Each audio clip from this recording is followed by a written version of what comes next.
তাই গৌরী সীতানাথ প্রেমানন্দে একবারে হরি হরি বল। নিতাই গৌরী সীতানাথ প্রেমানন্দে একবারে হরি হরি বল।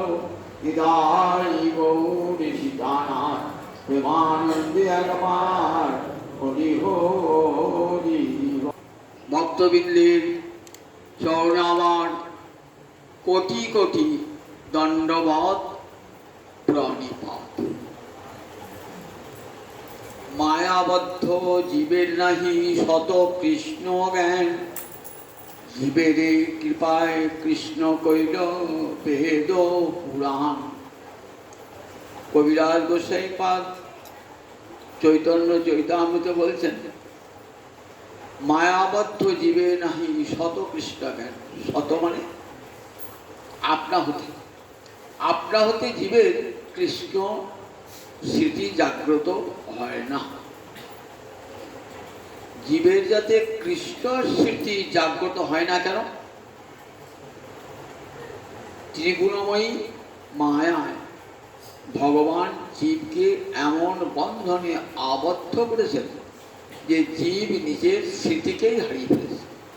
সে যে নিত্যকালের কৃষ্ণ দাস, এই ভাবনাটাই তার অন্তর হতে চলে গেছে।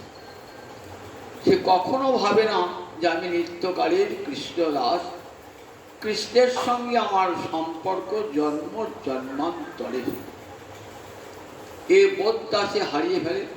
সংসারের সঙ্গে সম্পর্ক পাতায় অনিত্য সংসার, যে সংসার আজ আছে আর কাল নাই। সেই সংসারে স্ত্রী পুত্র আত্মীয় স্বজনকে সে আপন বলে মনে করে।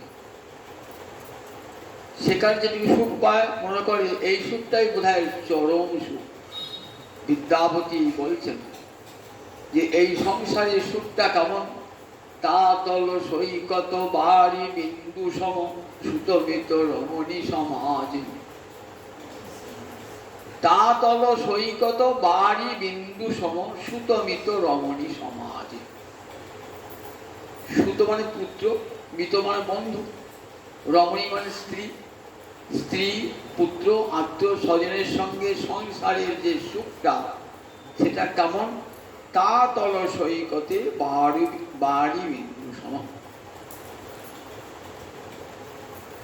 নদীর বা সমুদ্রের বেলাভূমিতে প্রচুর বালি। গ্রীষ্মকালের দিনে পায়ে হেঁটে চলতে পারবেন? চলতে পারবেন না। গ্রীষ্মকালের দিনে খালি পায়ে হেঁটে বালির উপর চলা যাবে? রোদের তাপে দগ্ধ হয়ে গেছে। এক বিন্দু জল পড়লো উপর থেকে, জলটা দেখা যাবে? দেখাই যাবে না, সঙ্গে সঙ্গে শুষে নেয়। ঠিক এই সংসারে ওই সুখটা কেমন? ওই তপ্ত বেলাভূমিতে এক ফোঁটা বাড়ি বিন্দু পড়লে যেমন হয়, ঠিক তেমনি সুখ সঙ্গে সঙ্গে শুষে নেবে। তা তল সৈকত বাড়ি বিন্দু সম সুতমিত রমণী সমাজ। তো হে বিশরী মন তা হে সমর্পিত, অবমজু হব কোনো কাজ। তোমাকে উপাসনা করবার জন্যই মানব দেহ লাভ, তোমার সেবা করবার জন্যই মানব দেহ লাভ। কিন্তু কি আশ্চর্য, দৈবী মায়ায় এমন বিমোহিত, গোবিন্দ ভুলে সংসারের দাস হয়ে খাচ্ছে। সংসারে মা আমার কলুর বলদের চোখ ঢাকা, মা মায় ঘুরাবি কত, কলুর চোখ ঢাকা বলদের মতো। রামপ্রসাদের গান আছে না, মা মায় ঘুরাবি কত, কলুর চোখ ঢাকা বলদের মতো। আগেকার দিনে তেল হতো, তার জন্য ওই কলুর বলদ ঘুরত। তেল তখন তো মেশিন ছিল না, তা বারবার ঘোরপাক খেতে খেতে গরু পড়ে যায়, সেখানে গরুর চোখ বাঁধা থাকতো। মা মায় ঘুরাবি কত, মা মায়া এমনি করে জীবকে ঘোরাচ্ছেন শত পাখি। একবার জন্ম একবার মৃত্যু, একবার জন্ম একবার মৃত্যু। কখনো মানুষ হয়ে, কখনো কুকুর হয়ে, কখনো বিড়াল হয়ে, কখনো হাতি হয়ে, কখনো ঘোড়া হয়ে, কত রূপে জন্মাচ্ছি এক একবার কর্মফল ভোগ করবার জন্য, তবু কৃষ্ণ স্মৃতি সুদূর্লভ মানব জন্ম পেলাম, যার যে দেহ পেয়ে গোবিন্দ সেবা হয়, সেই স্মৃতিকে জাগ্রত করবার জন্যে বললেন কবিরাজ গোসাইপাল বলছেন, জীবের কৃপায় কৃষ্ণ করিল বেদ পুরাণ। স্বয়ং ভগবান নিজেই বেদ রূপে আবির্ভূত হলেন। তাই বেদকে আমরা বলি বেদ ভগবান, বেদ সাক্ষাৎ ভগবান শ্রীহরি বেদ রূপে আবির্ভূত হয়েছেন। সেটা বেদ কারু রচনা নয়, স্বয়ং ভগবান বাণী মূর্তি ধারণ করে বেদ রূপে আবির্ভূত হয়েছেন। সেই বেদ হতে সমস্ত পুরাণ আদি এগুলি সাক্ষাৎ ভগবান যেন অবতীর গ্রন্থরূপে ভাগবত কৃষ্ণ অবতার। এই হরি কথা শুনতে শুনতে কি হয়, হরি চেতনা কৃষ্ণ চেতনা জাগ্রত হয়। এই জন্যই মন্দিরে মঠে গৃহস্থের গৃহে দেবালয়ে আশ্রমে হরিকথার প্রচলন করেছেন সাধুরা, শুনতে শুনতে যাতে জীবের কৃষ্ণ স্মৃতি জাগ্রত হয়। মায়া বেঁধে গেছে তিনটে গুণের সুতো দিয়ে। গীতা একটা যোগের নাম কি? গুণত্রয় বিভাগ যোগ, একটা যোগের নাম। 18 অধ্যায়ের মধ্যে একটা অধ্যায়ের নাম গুণত্রয় বিভাগ যোগ। পড়বেন যখন খুব মন দিয়ে পড়বেন, ওই যেমন তেমন করে পড়বেন না। গুণত্রয় মানে তিনটে গুণ তার বিভাগ, সেই বিষয়ে কি করে অতিক্রম করে ভগবানের সঙ্গে যুক্ত থাকা যায় তার পদ্ধতি বলা আছে ওই গুণত্রয় বিভাগ যোগ। তিনটে গুণ কি কি? সত্য, রজ, তম। এটা প্রকৃতির তিনটে গুণ সমস্ত জীবকে বেঁধে রেখে দিয়েছে। অনন্ত কোটি ব্রহ্মাণ্ডে অনন্ত কোটি জীবকে, কৃমিকীট থেকে আরম্ভ করে সৃষ্টিকর্তা ব্রহ্মাকে পর্যন্ত বেঁধে রেখে দিয়েছে ভগবান এই তিন গুণের শক্তিতে। সেই গুণের ফাঁস, গুণের বন্ধন যদি ছেদন করতে হয় তাহলে হরিকথা শুনতে হবে। হরিকথা শুনতে শুনতে মায়ার বন্ধন ছিন্ন হয়ে যাবে। কিরকম?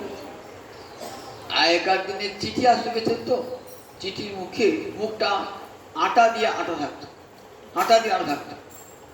আমি যদি টেনে খুঁজে যান কি হবে, মাঝখানে চিঠি যাই ছেড়ে যাবে। কি করতে বুদ্ধিমান ব্যক্তি আপনি জল লেগে জল দিয়ে জল দিয়ে জল দিয়ে জল দিয়ে আলগা করে মুখটা খুলতো, গোটা চিঠিটাই বেরিয়ে আসতো। আমাদের মহামায় কি করে দেহের সঙ্গে আটা আমি চিটিয়ে দিয়েছেন, আটা দিয়ে চিটিয়ে দিয়েছেন। খুলতে হবে তো, খুলবো কি করে? এই হরিকথাটুকু জল একটু একটু একটু একটু করে দিতে আলগা হয়ে যাবে, মায়ার বন্ধন আলগা হয়ে যাবে। তখন আমি যে নিত্যকারী কৃষ্ণদাস আমার স্বরূপে স্মৃতি জাগ্রত হবে। শ্রীমদ্ ভাগবত এমনি না কথা, শুধু তব কথা অমৃতং তপ্ত জীবন অঙ্গপীরা বলেছেন, তোমার কথা তো কথা নয়, কথা অমৃত। যখন হরিকথা বলা হচ্ছে না, সুখদেব হরিকথা বলতে আরম্ভ করবেন, এমন সময় দেবরাজ ইন্দ্র এক ভাণ্ড অমৃত একটা দুধকে পাঠিয়ে দিয়েছে, যাও যাও ওই হরিকথা অমৃত নিয়ে এসো, আর এই অমৃত দিয়ে এসো, মহারাজ পরীক্ষিতকে খাইয়ে দেবেন, তাহলে মহারাজ পরীক্ষিত আর মৃত্যু হবে না। মহারাজ পরীক্ষিত দিন আমি দিয়েছেন, এবার চলুন সুখদেব প্রভু চলুন আপনি স্বর্গে গিয়ে হরিকথা বলবেন। মহারাজ পরীক্ষিত না না, আমি স্বর্গের অমৃত খাবার জন্য বসি না এখানে, আমি হরিকথা অমৃত পান করবার জন্য বসেছি। সমস্ত সাধুরা ঋষিরা উচ্চকণ্ঠে যাও যাও স্বর্গদূত, তোমার অমৃত নিয়ে চলে যাও, তোমার অমৃতের প্রয়োজন নাই, আমরা হরিকথা শুনবো বলি এখানে বসেছি। স্বর্গের অমৃতকে তুচ্ছ করে দিলেন। যে স্বর্গের অমৃত করলে রোগ ব্যাধি কিছুই থাকবে না, দীর্ঘ যৌবন লাভ হবে, বুঝে রাখবেন, সেই অমৃতকে তুচ্ছ করে দিলেন। তাহলে হরিকথা আপনাদের কেমন বলুন দিকে একবার। তার 12টি স্কন্ধের মধ্যে 9টা স্কন্ধ কেবল ভক্ত কথা অমৃত, 12টা স্কন্ধ। 10ম থেকে আরম্ভ হলো ভগবান শ্রীহরির কথা। সেখানে ভগবানের সমস্ত লীলা বর্ণনা করি। ভগবান বৃন্দাবন লীলা শেষ করে 10 বছর কয়েক মাসে চলে গেলেন কোথায়? মথুরায় চলে গেলেন। কে নিয়ে গেল? অক্রূর। অক্রূর কৃষ্ণকে নিয়ে গেলেন মথুরাতে। কংসের ভয়ে সব যদুরা এখানে, যদুবংশের লোকেরা এখানে ওখানে পালিয়ে যাচ্ছে, কিন্তু অক্রূর যায় নাই। অক্রূর চালাকি করে থেকে গিয়েছিলেন, কেন জানতেন একদিন আমাকে কৃষ্ণকে আনতে হবে এবং কৃষ্ণের দ্বারাই কংসের বধ হবে। অক্রূর নিয়ে গেলেন মথুরা হতে, কৃষ্ণকে নিয়ে গেলেন। মাঘেতে কেশব করে মথুরা আগমন, মাঘ মাসে কৃষ্ণ মথুরা আগমন করলেন। কংসের বিশাল ধনুর্যজ্ঞ নাম, এটা ছল মাত্র। কৃষ্ণকে বধ করব, এটাই তার আসল উদ্দেশ্য। বাইরে একটা জানিয়েছেন, একটা দুর্জন ব্যক্তিত্ব ছলের অভাব হয় না। আমি তো মারব বলে আনি না, যজ্ঞে একটা বিরাট হরধনু, এবার 100 হাত বিরাট ধনু, ধনুযজ্ঞ। সেই ধনুটা কে ভাঙতে পারে সমস্ত বীরদের মধ্যে প্রতিদ্বন্দ্বিতা হবে, তাই তার নাম ধনুযজ্ঞ। সেই ধনুযজ্ঞে নিমন্ত্রণ পাঠিয়েছেন। গোবিন্দ তো অন্তর্যামী জানেন, গোবিন্দ অন্তর্যামী জানেন যে আমাকে কেন নিয়ে যাচ্ছে। চলে গেলেন অক্রূরের সঙ্গে, 10 বছর কয়েক মাস পর চলে গেলেন অক্রূরের সঙ্গে। সেখানে গিয়ে কংস বধাদি হলো, কংসের যারা সঙ্গী সাথী সব ধ্বংস হলো। যাদবরাজ যেখানে পালিয়েছিল আবার সবে শেষ, আবার চলে এলো মথুরায়, ফিরে এলো। এবার বসুদেব দেবকী কিছুটা নিশ্চিন্ত হলেন কংসের অত্যাচার থেকে। কৃষ্ণ বলরামকে কোথায় পাঠিয়ে দিলেন? লেখাপড়া শিখতে হবে তো, কোথায় পাঠিয়ে দিলেন? গুরু ক্ষত্রিয়ের সন্তান, লেখাপড়া শিখতে হবে তো, পাঠিয়ে দিলেন কোথায়? পাঠিয়ে দিলেন একবারে অবন্তী নগরে সন্দীপনী মুনির কাছে। সেখানে কৃষ্ণ বলরামের উপনয়ন হলো। উপনয়ন হয়ে সেখানে গুরুগৃহে শিক্ষা আরম্ভ হল। গুরুগৃহে শিক্ষা শেষ হয়েছে। এদিকে অনেক বৃন্দাবন থেকে চলে গেছেন, কতদিন হয়ে গেল। নন্দ মহারাজ ভাবছেন আগে একটা তো সংবাদ পেতাম, এখন তার কোনো সংবাদও পাই না। মাঝে মাঝে যখন কৃষ্ণ বলরাম ছিলেন লোক পাঠাতেন ক্ষীর ননি ছানা সর দিয়ে। এখন কৃষ্ণ নয়, বলরাম নাই, তাই ক্ষীর ননি ছানা সর আর পাঠানো হয় না। অনেক দিন আর সম্পর্ক নাই। কৃষ্ণ বলরাম লেখাপড়া শেখাবার গুরুগৃহে থেকে ফিরে এসেছেন মথুরায়। উগ্রসেন রাজা হয়েছে। উগ্রসেন নামে মাত্রই রাজা। কংসের পিতার নাম ছিল উগ্রসেন। উগ্রসেন নামে মাত্র রাজা হয়েছেন। রাজকার্য চালান ভগবান শিহরি। সেখানকার প্রধানমন্ত্রীটাকে না, প্রধানমন্ত্রী হলেন উদ্ধব। এই উদ্ধব কি বলেছে বলে দেখুনি? হরিদাস বর্জ্য। বর্জ্য মানে কি? বলতে যায় রে জ ফলা, বর্জ্য মানে শ্রেষ্ঠ। তার হরিদাস বর্জ্য মানে শ্রীহরির যে চিহ্নিত দাস তাদের মধ্যে শ্রেষ্ঠ। গোবিন্দের তো অনেক দাস আছে, তার মধ্যে 3 জন হলেন হরিদাস বর্জ্য। কে কে 3 জন? একজন হলেন উদ্ধব, দ্বিতীয় জন হলেন মহারাজ যুধিষ্ঠির, আর তৃতীয় জনটি কিন্তু মানুষ নয়, এটিকে গিরিরাজ গোবর্ধন।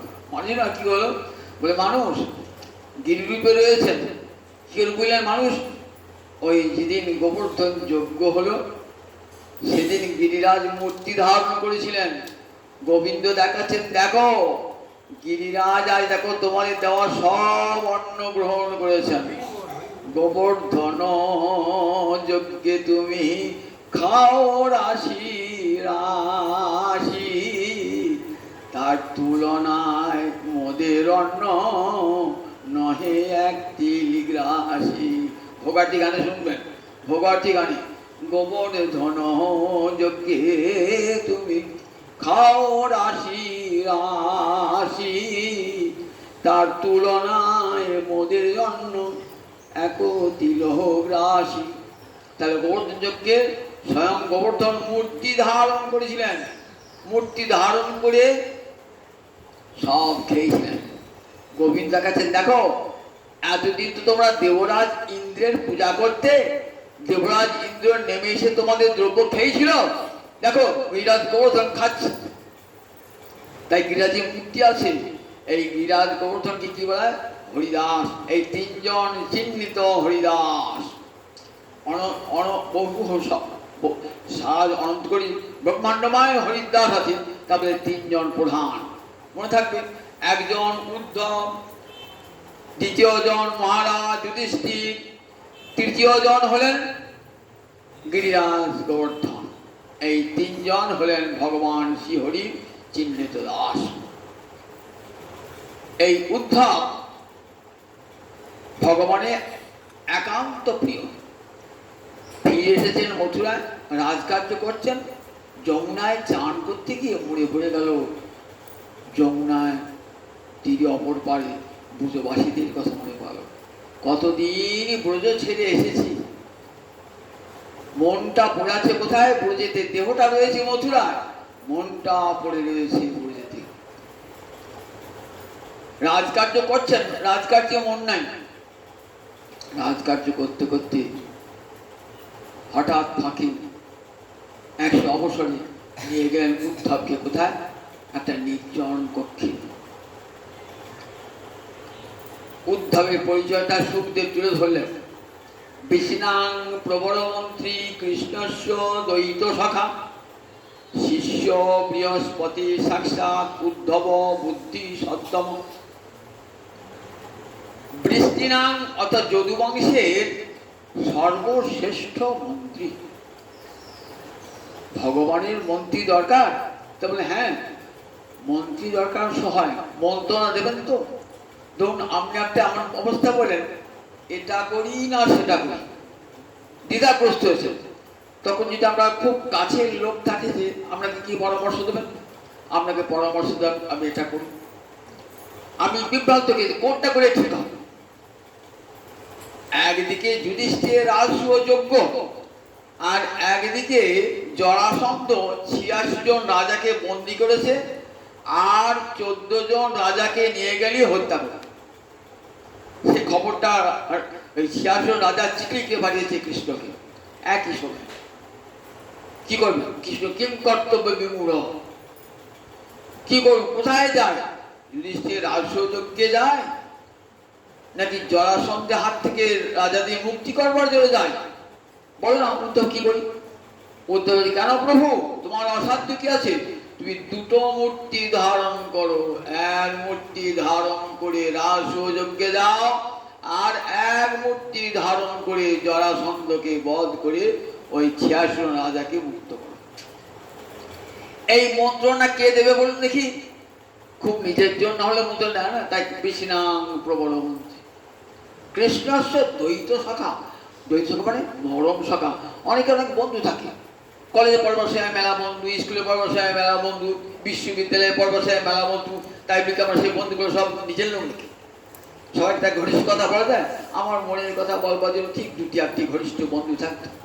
তার দ্বৈত সখা, যাদের কাছে নিজের মনের কথা সব খুলে বলা যায়। আর স্কুল কলেজে পড়বার সময় তো মেলা বন্ধু হয়েছে, আবার বাড়িতে থাকবার সময়, এখানে থাকবার সময় অনেক বন্ধু হয়েছে, একসঙ্গে কাজ করার সময় অনেক বন্ধু হয়ে যায়। বন্ধু হলেই সবাই কিন্তু মরমী বন্ধু হয় না। কিন্তু উদ্ধব কৃষ্ণের মরমী বন্ধু। যেমন ব্রজে ছিলেন সুবল, কৃষ্ণের মরমী বন্ধু। সুবল, উজ্জ্বল এরা ছিলেন কৃষ্ণের মরমী বন্ধু। মরম মানে কি? মরম মানে কি?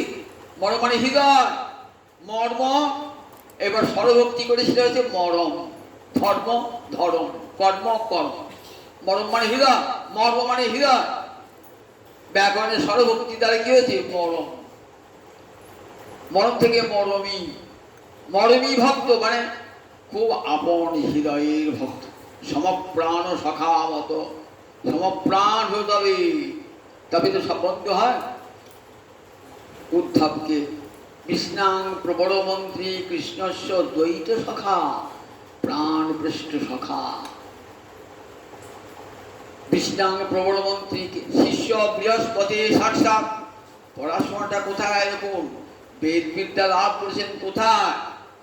উপযুক্ত গুরুর কাছে। উপযুক্ত গুরুর কাছে পাঠ না করলে, শিখলে না শিখলে কখনো পাঠ হয় না। সবে একটা গুরু পরম্পরা আছে, নইলে হয় না। যেমন ভাগবতী গুরু পরম্পরা। নারদ বলেছেন ব্যাস, ব্যাস সুখ বলছে মহারাজ পরীক্ষিত, পরীক্ষিত বলছে সুখদেব আবার বলছেন মহারাজ পরীক্ষিতকে। পরম্পরা। এবং যারা ভাগ্য পাঠ করবেন মন্দিরে তাদের গুরু পরম্পরা থাকা চাই। যদি গুরু পরম্পরা না থাকে তার পাঠে অধিকার পর্যন্ত নয়। গুরুমুখ শুদ্ধ হতে হবে। বিদ্যাটাই হলো গুরুমুখী বিদ্যা, এই ফুলফড় বিদ্যা নয় যা নিজে বাজার থেকে বই কিনে একটা প্রত্যারম্ভ করে দিলাম, ভাগবত পাঠ করলাম, কখনো তা হয় না। গুরুমুখে শুদ্ধ হতে হবে। বিজ্ঞান গুরুর কাছে বসে অন্তেবাসী হয়ে তার কাছে শিখতে হবে, তবে ভাগবত সিদ্ধান্ত করা যায়, নইলে হয় না। বটতলার বই এনে ভাগবত পাঠ করলে অপসিদ্ধান্ত, কুসিদ্ধান্ত হবে। সেদিন শ্রী গোস্বামীপাদ কঠোর ভাবে বলেছেন, যার তার মুখে হরি কথা শুনবে না, শুনলে ভক্তি থাকবে না, সেদিন নিষেধ করে গেছেন। উপযুক্ত গুরুর কাছে শিক্ষা প্রাপ্ত, গুরু পরম্পরা যদি না শেখা হবে না। তা কোথায় শিষ্য বৃহস্পতি সাক্ষাৎ, বৃহস্পতিকে দেবতাদের গুরু, তার কাছে গিয়ে বেদ বিদ্যা শিক্ষা করেছেন।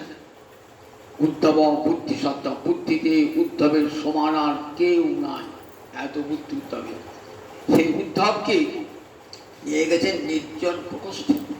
উদ্ধব তো ভগবান বাল্যকাল থেকে ভগবানের সখা, ভগবানকে তিনি ভালোভাবেই চেনেন উদ্ধব। কিন্তু দেখছেন আজ যেন ভগবান অন্য রকম। মুখখানা কেমন, মুখখানা একবারে বর্ষণার মুখ, মেঘের মতন। দেখেন না আষাঢ় মাসের দিনে কালো করে মেঘ এসছে, এখনই বৃষ্টি পড়বে। গোবিন্দের ঠিক কেমন অবস্থা, ঠিক বর্ষণ উন্মুখ মেঘের মতন গোবিন্দের মুখের অবস্থা। উদ্ধব তাকিয়ে দেখছেন, আমার সখার তো এমন বদন আমি কোন দেখিলেন, কেন এমন হলো, সখার বদন কেন এমন হলো।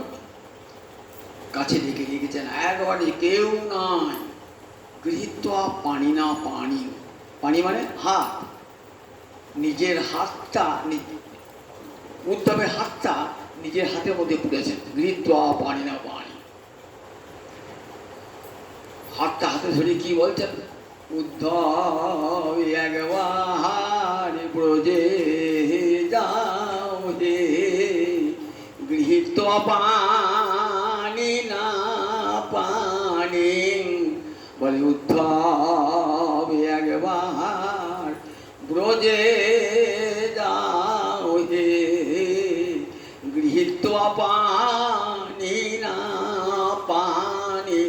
বলে উদ্ধব একবার ব্রজে যাও হে, একবার গিয়ে জেনে এসো আমার মা যশোদা কেমন আছে, একবার গিয়ে জেনে এসো আমার পিতানন্দ কেমন আছে, একবার গিয়ে জেনে এসো। গোবিন্দের আঁখি দুটি আজ ছলো চলো, গোবিন্দের আঁখি দুটি আজ চলো চলো।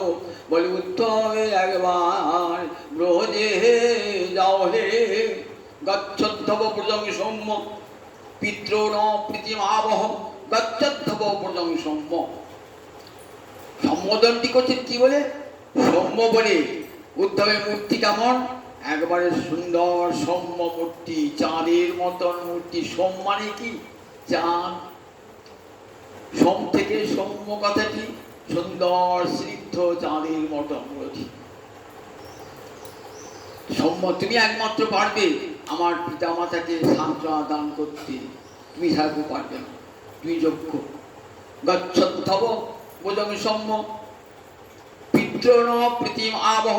পিতৃ মানে পিতা মাতা, আমার পিতা মাতা, আমার পিতা মাতা আমাদের বললেন কেন, উদ্ধব তুমি তো আমার বন্ধু, আমার পিতা মাতাও তোমারই পিতা মাতা, তোমার পিতা মাতাও আমার পিতা মাতাই। যাও উদ্ধব একবার জেনে এসো, গচ্ছদ্ধব ভুজং সৌম্য পিতৃ ন প্রীতিম আবহ। একবার গিয়ে আমার পিতা মাতার খবরটা নিয়ে এসো। কতদিন তারা আমার খবর পায় নাই, আমার খবর এক মুহূর্ত আমাকে না দিকে থাকতে পারতেন না, আর আমি কতদিন তাদেরকে ছেড়ে আছি। যাও, তুমি গেলে আমার মা বাবার সুখ হবে, অন্তত আমার খবরটা তো পাবেন। একবার গিয়ে দেখে এসো আমার মা যশোদা কেমন আছে। বুঝে ছেলে কতদিন এসেছি, দেখুন গোবিন্দের অন্তরটা কেমন। অবাক হয়ে ভাবছেন উদ্ধব, এই ব্রহ্মাণ্ডে, অনন্তকোটি ব্রহ্মাণ্ডে ভগবানের ভক্তের তো অভাব নাই। কত ভক্ত অনন্তকোটি ব্রহ্মাণ্ডে, কিন্তু কার জন্যে ভগবানের অন্তরের এই ব্যাকুলতা, এই আকুলতা, চোখ ছলছল করে এসেছে কার জন্যে? তাহলে ব্রজবাসীরা কেমন? সেই ব্রজবাসীগণকে নন্দ মহারাজ মা যশোদাকে সান্ত্বনা দান করার জন্য উদ্ধবকে ঘরের করে ডেকে নিয়ে এসেছেন, হাতে হাত ধরে বলছেন, যাও উদ্ধব, একবার বৃন্দাবনে যাও। শুধু মা বাবার কথা বললে হবে না, একটি গোপন কথা আছে, সবার কাছে বলা যাবে না। সেটি গিয়ে একান্ত বন্ধু ছাড়া কার কাছে বলা যাবে না। শোনো উদ্ধব, মা বাবার খবর তো নেবেই, সেই সঙ্গে আর কার খবর নেবে জানো? গোপীনাং মদ বিয়োগাধীন মদ সন্দেশ বিমোচন। গোপীনাং মদ বিয়োগাধীন মদ সন্দেশ বিমোচন। জানো, ব্রজ গোপীগণ আমার বিরহে তারা কাতরা। আমার সন্দেশ, আমার সংবাদ দান করে তাদের অন্তরের আধি অর্থাৎ মনোপীড়া বিনাশ কর। মত সন্দেশ বিমোচন। জানো তারা কেমন? তা মন মনস্কা মত প্রাণা মদর্থে তত্ত্ব দহিকা। তাদের মন আর আমার মন এক। মন মনস্কা মানে কি? আমার মন আর গোপীর মন এক। মত প্রাণা, তাদের প্রাণটা আমাতেই আছে, আমার প্রাণটা তাদেরই আছে। গীতার শেষ বাক্যটা কি বলুন দেখি? মনমনা ভব মদ ভক্ত মজ্জাজীবাং নমস্কার। এটি গীতার উপসংহার বাক্য। 18 অধ্যায়ে ভগবান অর্জুনকে বলছেন, সর্বগুচ্ছতমং ভুব সিনুমে পরমং বচ। অর্জুন, সর্বগুচ্ছতম, গুচ্ছতম বর্ণিত হয়ে যায়, আবার সর্ব কথা লাগালেন, আবার পরমং বচ। কথাখানি কত গুরুত্বপূর্ণ। শোনো, শুনছি তো, ভালো করে শোনো। কি শুনবো? মনমনা ভব মদ্ভক্ত মজ্জাজীবাং নমস্কার। তোমার সমগ্র মনটা আমাকে দিয়ে দাও। মনমনা ভব, এই মনমনাটা আমরা কোথাও দেখতে পাই না। আমরা দেখবো মনমনা ভক্ত এই বৃন্দাবনে কেমন করে মনমনা। তা মনমনস্কা মত প্রাণা, তাদের প্রাণটা কোথায় জানো? আমাতে। আমার প্রাণটাও তাতে, আমার প্রাণটাও তাতে। মত প্রাণা, আমি মথুরায় আছি বটে, আমার প্রাণটা কোথায়? আমার প্রাণটা রয়েছে ব্রজ গোপীদের কাছে। আবার যখন গোপী গীতা দেখবেন, গোপীরা বলছেন তৈ ধৃতাসব, বলছে আমরা প্রাণ তো পরিত্যাগ করতে পারতাম, কিন্তু প্রাণটা পরিত্যাগ করতে পারিনি। কেন জানো? তৈ ধৃতা অসব, অসু মানে প্রাণ, বহু বচনে অসব। আমাদের প্রাণগুলো সব তোমাতেই আছে। কি করে প্রাণটা পরিত্যাগ করবো? আমার প্রাণটা যদি আপনার কাছে থাকে, আমি প্রাণটা পরিত্যাগ করতে পারি কি? তা বলছে আমরা প্রাণ পরিত্যাগ করতাম তোমার বিরহে। কেন পারি নাই? তৈ ধৃতাসব, তোমাতে আমাদের প্রাণ ধৃত রয়েছে। তাহলে দেখুন, গোপীদের প্রাণ গোবিন্দে, গোবিন্দ বলছেন আমার প্রাণটাও গোবিন্দে। মদ প্রাণা মদর্থে তত্ত্ব দহিকা, বলছেন আমার জন্য তারা দেহের সুখ, গৃহের সুখ সব পরিত্যাগ করেছে আমার সুখের জন্য। কৃষ্ণ সুখ ছাড়া তাদের আর অন্য কোনো সুখের চাহিদা নাই। কেমন করে কৃষ্ণ সুখী হবে? আমাকে দুঃখ দিও, যদি কৃষ্ণ সুখ পায় সেই সুখী আমার সুখবর্জ্য। মরে যদি দিলে দুঃখ, তার হয় মহাসুখ, সেই দুঃখ মরে সুখবর্জ্য। আমাকে দুঃখ দিয়ে যদি গোবিন্দের আনন্দ হয়, রাধানী বলছেন, তাহলে সেই দুঃখটা আমার কাছে সুখশ্রেষ্ঠ, সুখশ্রেষ্ঠ। আত্মসুখ দুঃখে গোপীর নাহিক বিচার, কবিরাজ গোস্বামী বলছেন আত্মসুখ দুঃখে গোপীর নাহিক বিচার। মদর্থে তপ্ত দহিকা, আমার জন্য সমস্ত দৈহিক সুখ তারা পরিত্যাগ করেছেন। যদি কেউ বলছেন কি করে বলছেন দৈহিক সুখ পরিত্যাগ করেছেন, গোপীরা কি করতেন, অঙ্গের মার্জন করতেন, অঙ্গে প্রসাধন করতেন, বসন ভূষণ অলঙ্কার করতেন, তা তো নিজের দেহ স্মৃতি ছিল।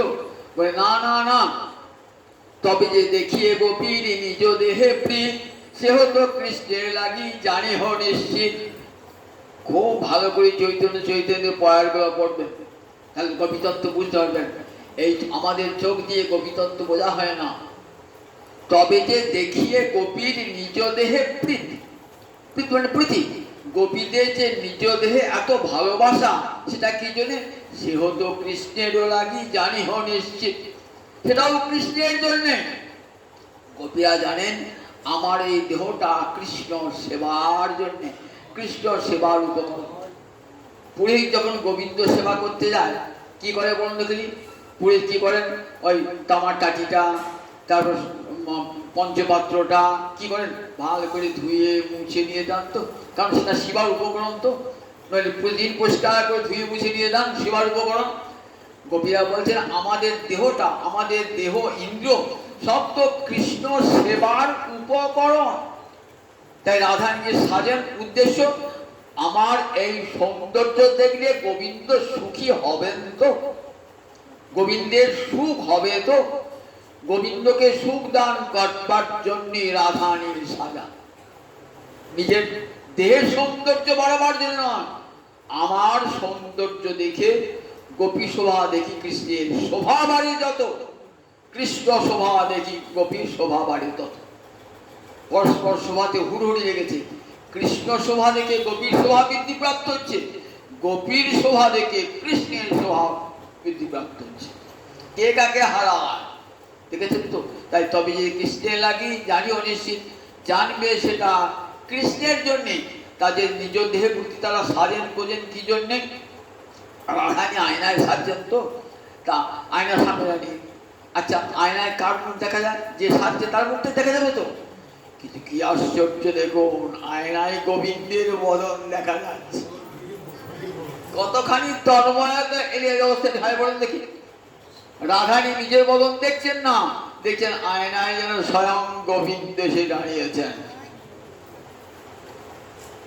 তাই রাধানীর সাজটা কি জন্যে? নিজের দেহের সৌন্দর্য বাড়াবার জন্যে না, সেও তো কৃষ্ণের লাগিয়ে জানি অনিশ্চিত, জানবে সেটা কৃষ্ণের জন্যে। তাই তারা সব দেহ সুখাদি পরিত্যাগ করেছেন, দেহ সুখ গৃহ সুখ সব পরিত্যাগ করেছেন তারা।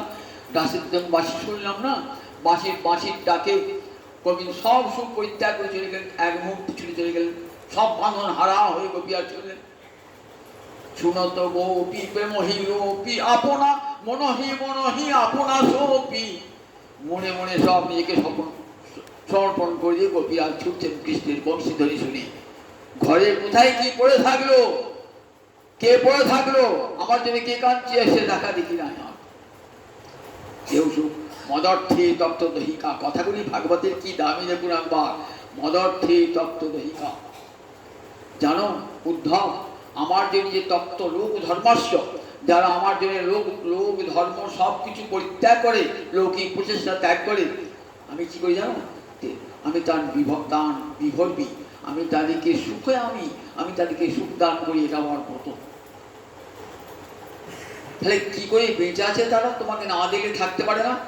ধারণ কি অতিকিচ্ছেন প্রাণান, তারা বহু কষ্টে প্রাণটা ধরে রেখেছে যে একবার যদি কৃষ্ণ আসেন বৃন্দাবনে দেখতে যেন পাই, ততদিন পরে যেন প্রাণটা থাকে। কেন? কৃষ্ণ বলে এসেছেন অহম আয়াসি আর দশমান কাঞ্চন গোপীরা। তো যখন মথুরা যাচ্ছেন না বৃন্দাবন থেকে, চাকার তলায় সব শুয়ে পড়লেন গোপীরা, যাও আমাদের বুকের উপর দিয়ে নিয়ে যাও, আমাদের প্রাণনাথকে, আমাদের বুকের ধনকে আমাদের বুকের উপর দিয়ে নিয়ে যাও। কৃষ্ণ বললাম বহু কষ্টে বলে, দেখো দুঃখ করো না, অহম আয়াস, আমি আবার তোমাদের কাছে ফিরে আসবো। সেই আশাটা বুকে নিয়ে আছেন, আশাটা বুকে নিয়ে আছেন। রাধার যে কান্তি গান সঙ্গীতে বলছে না, কালী বলে কালা গেল মধুপুরে, সেকালের কত বাকি, আমার যৌবন সায়রে সরিতেছে ভাটা, তাহারে কেমনে রাখি। কাল বলে কালা গেল মধুপুরী, সেকালের কত বাকি, সে কালটা কবে শেষ হবে? আমার যৌবন সায়রে সরিতেছে ভাটা, তাহারে কেমনে রাখি। নারীর যৌবন জোয়ারের জল, গেলে না ফিরিবে আর। জীবন থাকিতে বধুয়া পাইব, যৌবন মিলানো ভার। কি দিয়ে সেবা করবো, কি দিয়ে সেবা করবো? আমার যৌবন যদি চলে যায়, আমি আমার মাধবকে কামনা করি, সুন্দরতম মাধবকে সেবা করবো কি দিয়ে? তাই অহম আয়াসে আমি বলেছি আসবো, সে আমার আশায় অহম আয়াসে এই কথাটা ধরাতে ধারণটি অতি কিচ্ছিন্ন। জানো, তার অধিকাংশ সময় মূর্ছা দশায় থাকে, মূর্ছায় পড়ে থাকে। মূর্ছার সময় কি হয়? দশমী দশা, দশমী দশায় মৃত্যু হয়। কিন্তু গোপীদের তো মৃত্যু নাই। দশমী দশায় কি হয় দেখবেন, বিরহে উজ্জ্বল নীলমণিতে রূপ গোসাই পাদ বিরহে দশদশা, তারপরে শেষ দশাটির নাম হলো দশমী দশা। একে মৃত্যু, মৃত্যু মানে মৃত্যু, মৃত্যু হয়ে যায় দশমী দশা। রাধারানীর দেহ সে তো মৃত্যু হবে না, মূর্ছাগত হয়ে থাকেন রাধারানী। সেজন্য কি দেখেন, মূর্ছায় কি দেখেন? কৃষ্ণ এসেছেন মূর্ছিত অবস্থায়, কৃষ্ণ মিলনে। বহুদিন পর মধু আনলে, দেখা না হইত পরাণ গেলে।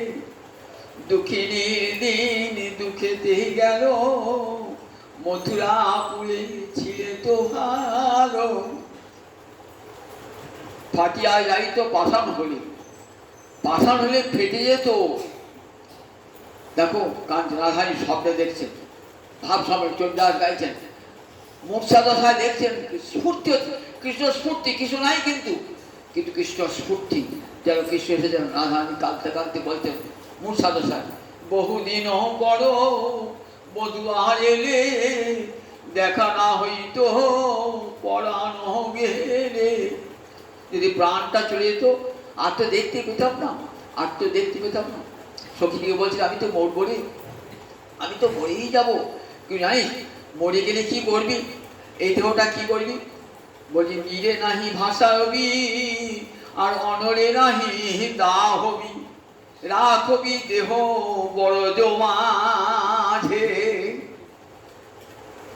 এই দেহটা জলে ভাসাবি না, আগুনে পোড়াবি না, এই দেহ তোরা আর পোড়াসে না রে।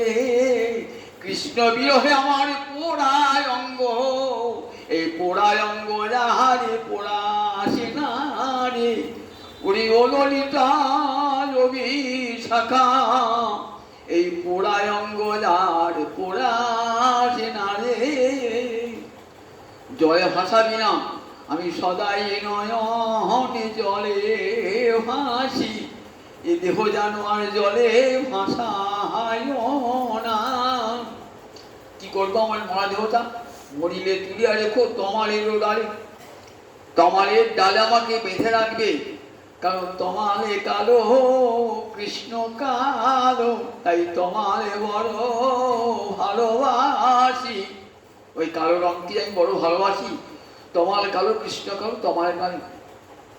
যদি কোনো কালে কৃষ্ণ আসেন বৃন্দাবনে, প্রাণ ফিরে পাবো আমি তার অঙ্গ পরশনে।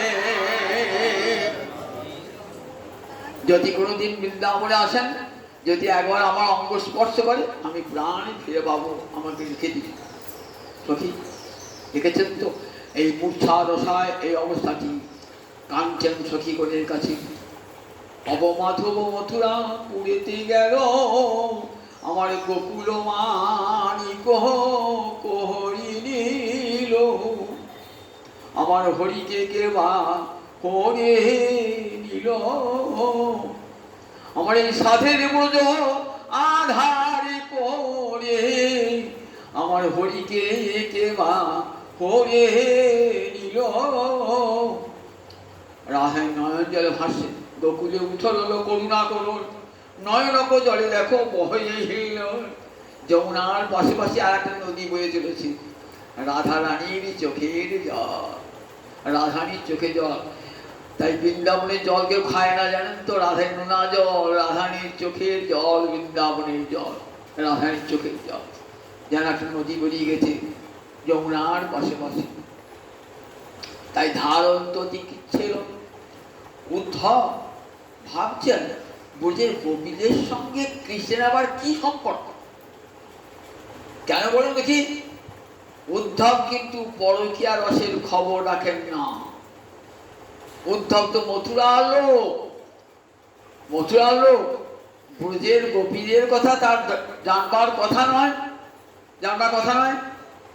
উদ্ধব তাই পরকীয়া এই ভাবটি কোথায়, একমাত্র ব্রজ ছাড়া আর কোথাও নাই। পরকীয়া ভাবে অতি রসের উল্লাস, ব্রজ বিনু ইহার অন্যত্র নাহি বাস। কবিরাজ গোস্বামী বলছেন এই যে পরকীয় ভাবের যে লীলা, এটা একমাত্র বৃন্দাবন ছাড়া কোথাও নাই। পরকীয়া মানে নিজের প্রেয়সী রাধানীকেই পরবধূ রূপে সাজানো। কেউ ভুল ভাববেন না জানো, পরকীয়া বলতে পর নারী নয়, কেউ পর নারী নয়, সবই কৃষ্ণ বধূ, কৃষ্ণ প্রেয়সী। আর যোগ মায়া এমন করেছেন না, বৃন্দাবনে একটা অভিনয় দেখাচ্ছেন বৃন্দাবনে, যেন গোপীরা সব পরবধূ, কেউ পরবধূ নয়। সুখদেব বলেছেন কৃষ্ণবদ্ধ, সব তারা কৃষ্ণ বধূ, পরবধূ নয়, তারা সব কৃষ্ণবধূ। আজ কি হবে না, পরকীয়া রসে আস্বাদন করবেন। সখিয়া রসে আস্বাদন কোথায়, দ্বারকায় সখিয়া, রসোত্তমা রুক্মিণী সব সখিয়া নায়িকা, এদের সঙ্গে আস্বাদন হয়েছে, এদের সঙ্গে আস্বাদন। রাম সীতা সখিয়া নায়িকা, কিন্তু পরকীয়া রসে আস্বাদন তো কোথাও হয় নাই। সেটি হবে ব্রজেতে। যে রাধা রানী তার নিজ প্রেয়সী, তাকে আজ আয়ান বধূ রূপে উপস্থাপিত করেছে। দেখেন না, টিভিতে সিরিয়াল দেখছেন, সিনেমা দেখছেন, একজনের বউ আর একজনের বউ হয়ে অভিনয় করছে। দেখো সেইটার বউ, কিন্তু দেখুন অন্যজনের বউ সে, কিন্তু আরেকজন সিনেমাতে অন্যজনের বউ হয়ে অভিনয় করছে। ঠিক সেরকম ভাবুন বৃন্দাবনে অভিনয়টা হচ্ছে কেমন। চিরকালের চিরকাহানি, চিরকালের কৃষ্ণবধূ আজ আয়ান বধূ হয়ে অভিনয় হবে না। অভিনয়টা কেন, সমাজ সংসার শাস্ত্র সব সর্বধর্মান পরিত্যাজ্য, গীতার এই মূর্তি দেখানো হবে, দেখানো হবে। সর্বধর্ম পরিত্যাগ, নারী সর্বধর্ম পরিত্যাগ, সমস্ত ধর্ম, তার পাতিব্রত্য ধর্ম পর্যন্ত পরিত্যাগ, দেহ ধর্ম, গৃহ ধর্ম, পাতিব্রত্য ধর্ম পরিত্যাগ, সমাজ সংসার শাস্ত্র সব নিষেধ করছে, যাবে না। কিন্তু তীব্র অনুরাগ দেখাতে হবে, কেমন করে সর্বধর্ম পরিত্যাগ করে ভগবানের কাছে যেতে হয়। ভাগবতে প্রীতি বড়, ভাগবতে গীতায় নীতি বড়, ভাগবতে প্রীতি বড়, প্রীতি পরম ধর্ম। কবি আমাদের শ্রী গোস্বামী পাদ একটা গ্রন্থ লিখে ফেললেন ভাগবতের প্রীতিকে নিয়ে, তার নাম প্রীতি সন্দর্ভ। এই প্রেমের দার্শনিক ব্যাখ্যা দিলেন প্রীতি, যে প্রীতি ভগবানকে ডেকে নিয়ে আসে, হৃদয়ের প্রীতি। এই গোপীরা, এই আমার জগতে সমস্ত জগতে যত যত ভক্ত আছেন না, সমস্ত ভক্তই এই যে ভগবত প্রীতি এই গোপীদের কাছ থেকে ধার করে। গোপীরা হ্লাদিনী শক্তি মূরতি, গোপীরা জীবাত্মা নয়। অনেক কীর্তনিয়া কীর্তন করতে বলে জানো রাজ মানে কি, জীবাত্মার সঙ্গে পরমাত্মার মিলন। আর সবাই শুনলে হ্যাঁ হ্যাঁ করে, হ্যাঁ তাই তো একটা পণ্ডিত আছে জীবাত্মার সঙ্গে। আচ্ছা জীবাত্মার সঙ্গে পরমাত্মা, রাধারানী জীবাত্মা, গোপীরা জীবাত্মা, জীবাত্মার তটস্থা শক্তি, তার রাসে তাদের অধিকার আছে। আমার আপনার রাসে অধিকার আছে? আমার আপনার রাসে কোনো অধিকার নয়। রাসে একমাত্র রাসেশ্বরী রাধারানী ছাড়া কার অধিকার নয়। যত যত গোপী দেখবেন সবে রাসেশ্বরীর কায় মোহ রাধারানী। লীলার সহায় লাগি বহুত প্রকাশ, বহু কান্তা বিনা নহে রসের উল্লাস। রাস হবে কি করে? বহু কান্তা চাই, একজন দুজন থাকলে রাস হবে। রাধারানী একাই কোটি কোটি শত কোটি গোপী হয়েছেন। এক রাধারানী অনন্ত রূপ ধারণ করেছেন। তাই ওই শত কোটি গোপীকে রাধারানী, এক রাধারানী অনন্ত কোটি গোপীর মূর্তি ধারণ করে রাসলীলা করছেন। যে রাধারানী গোবিন্দের চিরকালের মধু, চিরকালের কৃষ্ণ প্রেয়সী, কৃষ্ণ বদন ছাড়া কিছু দেখেন না। শুনেছেন তো জন্মের দিনে জন্মদিন করলেন অন্ধ হয়ে, কৃষ্ণ বদন ছাড়া অন্য কোনো বদন দেখবো না। তাই যখন কৃষ্ণলীলা শুনবেন না, সবসময় চিন্তা করবেন যে এই যে রাধার দেহটা কেমন অপ্রাকৃত দেহ, আনন্দ কৃষ্ণ প্রেমে বিভাবিত চিত্তেন্দ্রিয়কার, কৃষ্ণ প্রেম দিয়ে রাধানীর চিত্ত, রাধানী ইন্দ্রিয়, রাধানীর কায়া গঠিত। কৃষ্ণ প্রেমী আজ বৃন্দাবনে মূর্তি ধারণ করছে, রাধা মূর্তি ধারণ করেছে।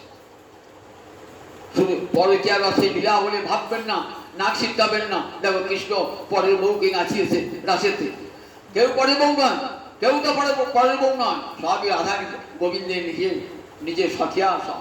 আজ পরকিয়া রসের লীলা একমাত্র বুঝে ছাড়া কোথাও হয় না। পরকিয়া রস ভাবে অতি রসের উল্লাস, ব্রজবিনু ইহার অন্যত্র নাহি বাস। ব্রজ ছাড়া কোথাও এই পরকিয়া রসের লীলা দেখানো হয় নাই। কেন দেখাবেন? ভগবানের কি প্রবল অনুরাগ, তীব্র অনুরাগ। সেই তীব্র অনুরাগে সর্বধর্ম পরিত্যাগ হচ্ছে। গীতার শেষ বাক্য কি? সর্বধর্মান পরিত্যাজ্য মাম একং শরণং ব্রজ।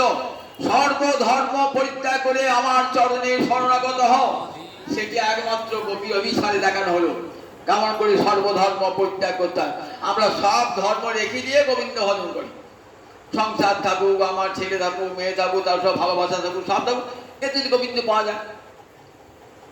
গোপীরা সর্বত্যাগ করি করে কৃষ্ণের ভজন, সর্বত্যাগ করে কৃষ্ণ মহাপ্রভু আমার সেই রাধা ভাব নিয়ে এলেন তো, তাই মহাপ্রভু সন্ন্যাস গ্রহণ করতেই হবে। কেন?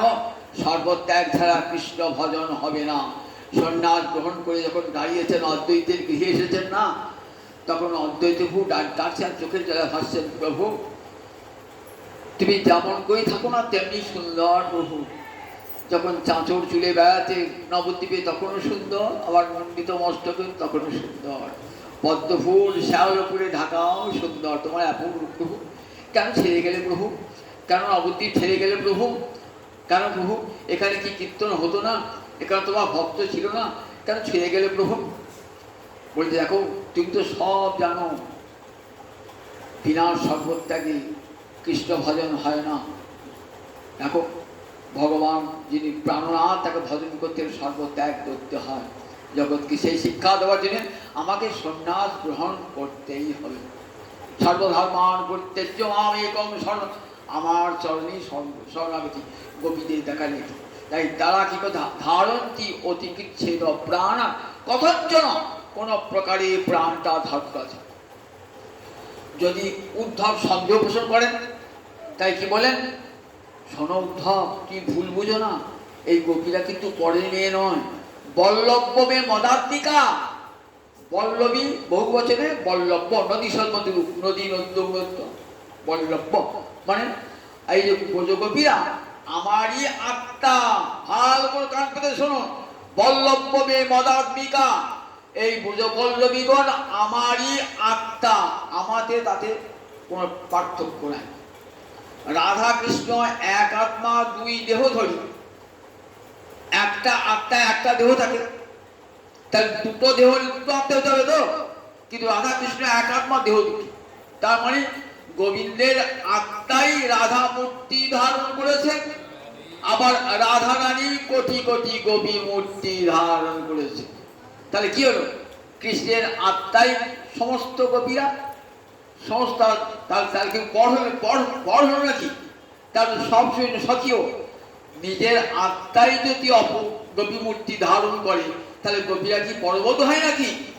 বল্লভ মদাত্মিকা। তাই উদ্ধব ওই যে ব্রজগোপীগণের কথা বললাম না, ওরা আমারই আত্মা। আমাকে সুখ দান করবার জন্যে আমার অঙ্গতে রাধা রানীর আবির্ভাব, আবার রাধানী আমাকে সুখ দান করবার জন্যে রাধানী অনন্ত কোটি গোপী হয়ে যায়। এই গোপী তত্ত্ব ভালো করে বুঝবেন। যেখানে কীর্তন শুনতে যাবেন, এই ভালো করে শুনবেন যে গোপীকে কৃষ্ণকে। কৃষ্ণ হলেন স্বয়ং ভগবান। এতে চাংশ কলা পুংস কৃষ্ণস্তু ভগবান স্বয়ং। যত যত ভগবানের অবতার আছে, কেউ তার কলা, কেউ তার অংশ। কৃষ্ণ হলেন ভগবান। আর রাধারী সমস্ত শক্তির সারভূতা। হিলাদ্রি যা মহাশক্তি, সর্বশক্তি সারভূতা, সর্বশক্তি বলিয়সী। হিলাদ্রি মানে আনন্দ দায়িনী শক্তি। যেমন মা দুর্গা কি দেখি সংহারিণী শক্তি, সংহারিণী শক্তি মা দুর্গা, সংহারিণী শক্তি, সৃজনী পালনী শক্তি। আর গোবিন্দকে আনন্দন করবার যে শক্তি তাকে বলে আনন্দিনী শক্তি।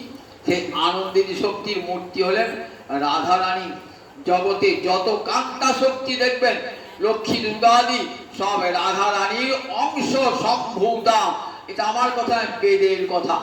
রাধারানী যস্যা অংশে লক্ষ্মী দুর্গাদিকা শক্তি, যার অংশে লক্ষ্মী দুর্গাদি এসেছেন।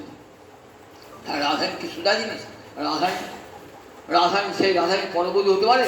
চিরকালের কৃষ্ণবধূ, যিনি কৃষ্ণ মদন ছাড়া দেখেন না। তাই পল্লবী মদাত্মিকা। জানো উদ্ধব, এই ব্রজ পল্লবীগণ আমারই আত্মা।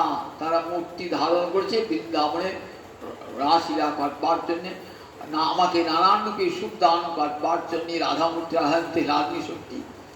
তুমি গিয়ে কি করবে? গোপীনাং মদ বিয়োগাধীন মত সন্দেশে বিনচর। আমার সন্দেশ পুরা পুরোকে প্রাণটা ধুয়ে আছে, গিয়ে আমার সন্দেশটা সংবাদটা দান করবে। কি সংবাদ দান করবে?